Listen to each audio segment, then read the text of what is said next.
नेचरोपॅथी किंवा ॲक्युपंक्चरच्या दृष्टिकोनातनं आपण आजारी का पडतो?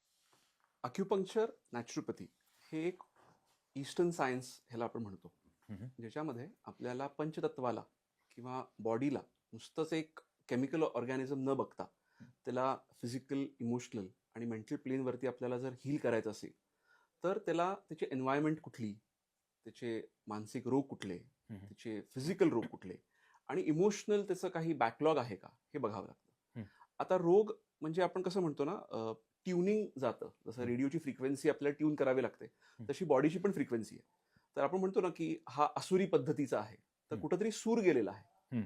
तसच रोगानुसार निरोग म्हणजे काय, तुमचा सूर एक गवसला आहे हम्म. की तुमच्या बॉडी प्रकारे जिथं तुम्ही राहता, समजा तुम्ही युरोपमध्ये राहता, इंडियामध्ये राहता, US मध्ये राहता, तिथल्या एन्व्हायरमेंटनुसार, तुमच्या एजनुसार तुमचे पॅरामीटर्स सेट आहेत की बाबा युरोपमधला हा माणूस ह्या हाईटचा असणार, ऑस्ट्रेलियामधला माणूस ह्या हाईटचा असणार, किंवा स्त्री पुरुष आपण स्टँडर्ड पॅरामीटर्स आहेत. त्या पॅरामीटरमध्ये आपण बसत नाहीये त्याला आपण रोग किंवा इम्बॅलन्स म्हणू शकतो, त्याच्यामध्ये आपल्याला हे पॅरामीटर्स दिसतात. पण आता लाईफस्टाईल डिसऑर्डर्स म्हणजे काय की आधीच्या काळी हे सगळे मी आता जे एक्सप्लेनेशन दिलं त्याच्यामध्ये पोलिओ म्हणा किंवा हे आधीचे रोग हे एन्व्हायरमेंटल फॅक्टर्स मधनं यायचे.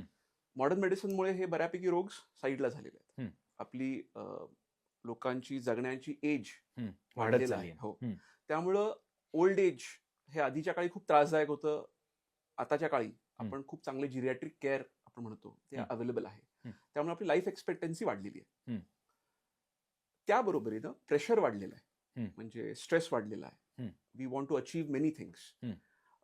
आणि रहदारी इतकी आहे, पाणी म्हणा, आपलं अन्न म्हणा, ह्याद्वारे चेंजेसमुळे बॉडीच्या सिस्टममध्ये वरती खालती होतं, ज्याला आपण इम्बॅलन्स म्हणू. मग हे ब्लड वर्क्समध्ये आपल्याला एक स्टँडर्ड पॅरामीटर्स आहेत की बाबा हे ब्लड वर्क्स आहेत, ह्याच्यामध्ये हे ठीक आहे, पण तरी पण लोक प्रॉब्लेम आहेत. मग ह्याला रूट कॉज अनालिसिस आपण जेव्हा करतो आणि बघतो की खऱ्या अर्थानं कुठे प्रॉब्लेम आहे, तर हे चेंजेस होत राहतात. म्हणजे आधीच्या काही डायबिटीसचं तुम्ही जसं म्हणालात की डायबिटीजमध्ये इंडिया आता बऱ्यापैकी नंबर 1 आहे जगामध्ये.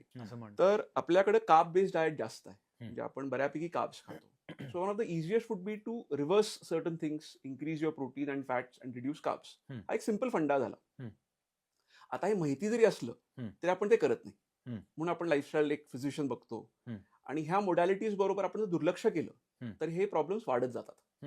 आणि त्या बरोबरीनं आपल्याला हायपरटेन्शन येतं म्हणा, किंवा तुम्हाला न्यूरोपॅथी चालू होते म्हणा, किंवा किडनीवरती प्रॉब्लेम येतो, डोळ्यावरती प्रॉब्लेम येतो. सो एका रोग म्हणजे जो डायबिटीज आहे त्याच्यामुळे 5-10 रोग आणखीन कॉम्प्लिकेशन घेऊन येतात.